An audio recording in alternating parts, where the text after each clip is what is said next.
Hello, everybody. I'm Avi, and welcome to the third episode of our Simple Platformer Contract series. Before we start, just reminding you guys to go watch the first and second episodes first, and then come back to this one, as those episodes will explain what all these sprites are and what we have done to our event sheet with all this code and the second level, which we haven't done much. In this episode, we will be adding moving platforms, some more enemies, and um, a secret passageway so that there are some tricks that you can do to complete the level faster. So let's start with the secret passageway. So we're going to right click, insert a new object, and we're just going to add a sprite. And we'll name this, let's just say passageway.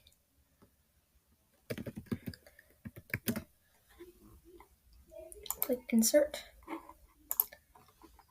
And then we're going to color this the same color as our block. So that's completely the back. Just so you know, you want to have your color the exact same color as your normal blocks, otherwise it will look obvious in which one is different. And I made this mistake in a game that I made last year, so I'm just reminding you guys. So we don't really have to add any code to this, but now we could just place the secret passageway over here. And the passageway can also lead to a trap. So that's what we're going to do here. We're going to make it lead to a trap. But to make things easier, we're going to activate this grid on the layout properties. So the show grid and snap to grid. And we're going to make the grid size 32 width, which it already is. And we're going to set the origin point. So we're going to click back on the passageway. Click this origin button here. And right click, quick assign, top left. And then click off. So that will snap to the top left. And we're just going to do that for the normal blocks as well. Oh, that is a tile map. So I think it should already snap by itself. Yep, snap. And like so. So this is our secret passageway. So to find out which one is your secret passageway and which one is the normal one, you can go to the sprites and just click on the ground. It will show you which ones are the ground blocks and which one is the passageway one. Fix this so it looks nice. Okay, and I'm gonna stretch this down here, and let's add a few. We're gonna add a few spikes here. We will have to change the origin of these spikes as well. So we'll just do top left as well, and just move them to the side, like so. And then we can cover up our secret passageway and add the ground.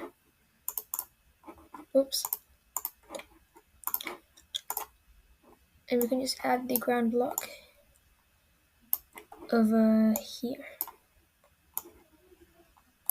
So shorter, make this a bit shorter so you can actually see the spikes.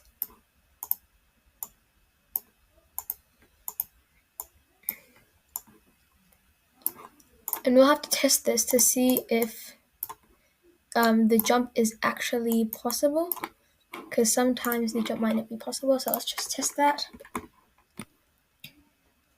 real quick.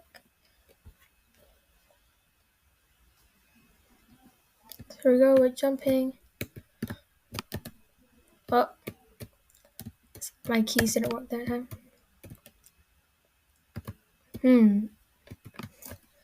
There's something going on with these keys. So as you can see, you can jump through that and you'll die. So, oops.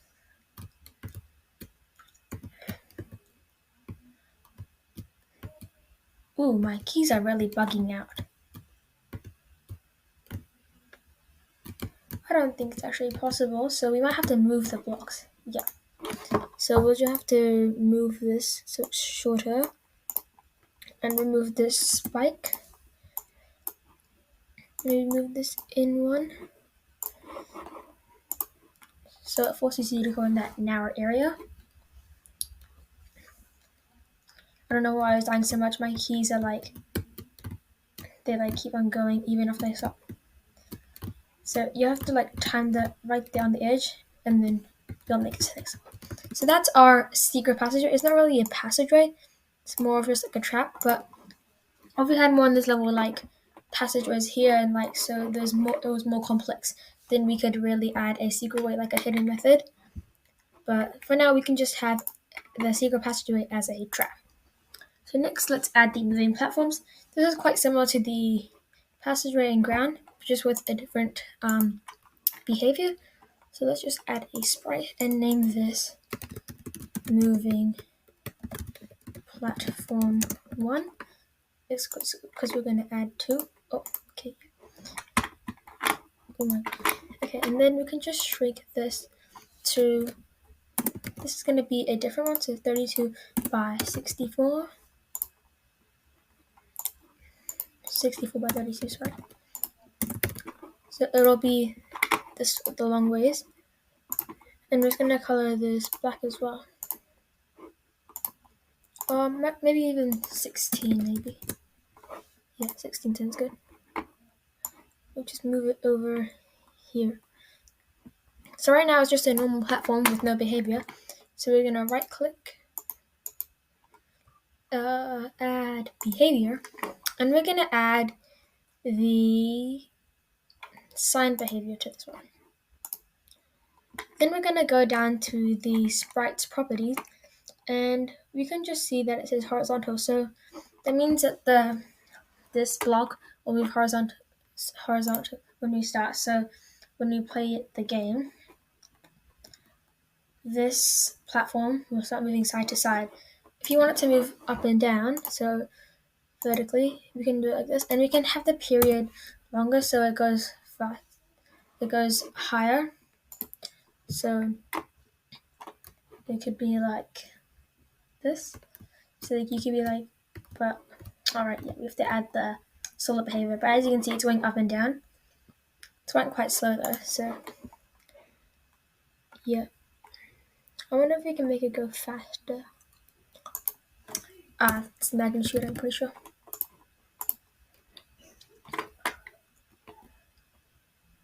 There we go. So, and now it's going higher and longer. So we're just gonna add the solid behavior to it now, so that we can actually jump on it. So solid behavior. So now we should be able to jump on the platform once it comes down. So jump takes us up. Oh. Oopsie.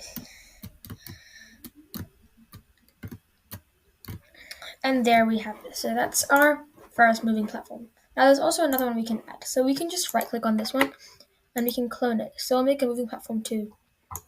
And with these behaviors, we can edit the behaviors and we can take out signs because we don't need sign for this one. Instead, we're going to add a new behavior. And this one is going to be rotate. So you can probably guess what this one does. It's just going to rotate the platform. So this one is going to go like this. So this one is going to rotate like this. So when you try to jump on it, it'll keep on rotating, which can make a hard challenge if the beam is long enough. And normally in a 2D game, so like I made a 2D game, and it has where if you on collision with enemies, it's like moving enemies like with these signs, but they're like little red balls. And if they collide with them, then the rotate ones, they push you into it, so it makes it harder. But normally with platform games, it's only really hard if the level is really like complex. So like we could like make this, we could like duplicate this one and have it like this. And that makes the level have like a whole new way. And we could even change this one, so it won't change this one. We can just change this one so that it can go. We can change the height, the width, the elevation, and everything. But we can have its magnitude to be different, so we can have it at 40, and so that it'll go at a different speed. So as you can see, it's going slower and it's going less higher, so it'll be different. So if you just see, it pushes us down into the spike. So if you like mistime your jump, even with these ones, even with these platforms, like it will just push you, almost push me into the spike. So those are our moving platforms. Finally, for this episode, we're going to add more enemies, specifically lava. So what we can do is right click and send new object. We're going to go to sprite and we're going to name it lava. Then you click on it and then let's just change this to 6482. So that's our lava. And we can just have this as a nice red. Just zoom in on here. And maybe just a bit of extra color, maybe like a few highlights, just like a few splotches here and there. A bit too big. Just need to put the perfect size. Then we're going to add so that can be our lava. And before we get to the code, we're gonna, instead of adding a behavior, we're gonna add an effect. And this effect we're gonna add is called water background. And this will make the lava all squiggly like this. So obviously this won't be possible right now. Probably need to change its origin as well.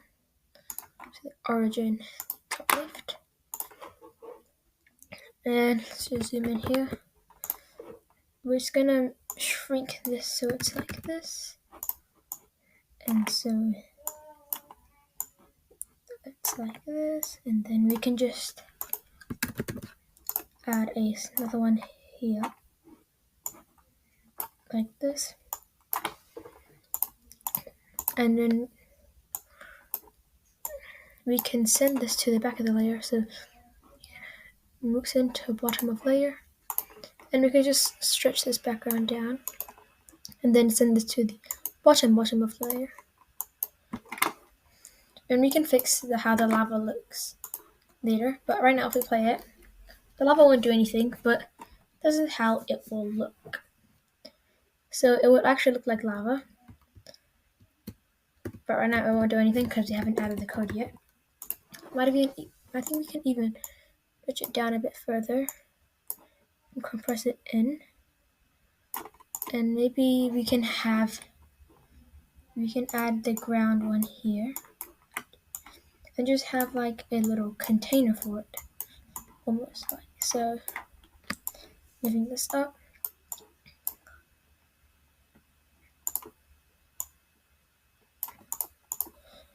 And like just adding like a small container for it. So we can move this across. So we can stretch out this lava and move it here. And now we are ready to add our code. So let's go to Adventure 1. We can basically just copy this code. So we can right click, Control C, Control V. But just change this to the lava and change the spike to lava as well. But before we play the code, we need to add another image point to the lava. So let's just make it right there in the middle. So we got to event treat. Yep, should work. Hopefully. And then if we fall in the lava, yep, we die. You can't really see the blood as the lava is also, but we could have it as like poison. So then we can like make it green. I won't rename it right now, but we can have it as poison. So, and then have dark splotches like this, so that you can actually see the lava. Now that kind of blends in with the background as well a bit, but you can have the poison like purple, and then when you fall into the poison, then you can actually see the blood. So yeah, so that's all for this episode. I hope you enjoyed it. Um, as always, remember to like and subscribe, and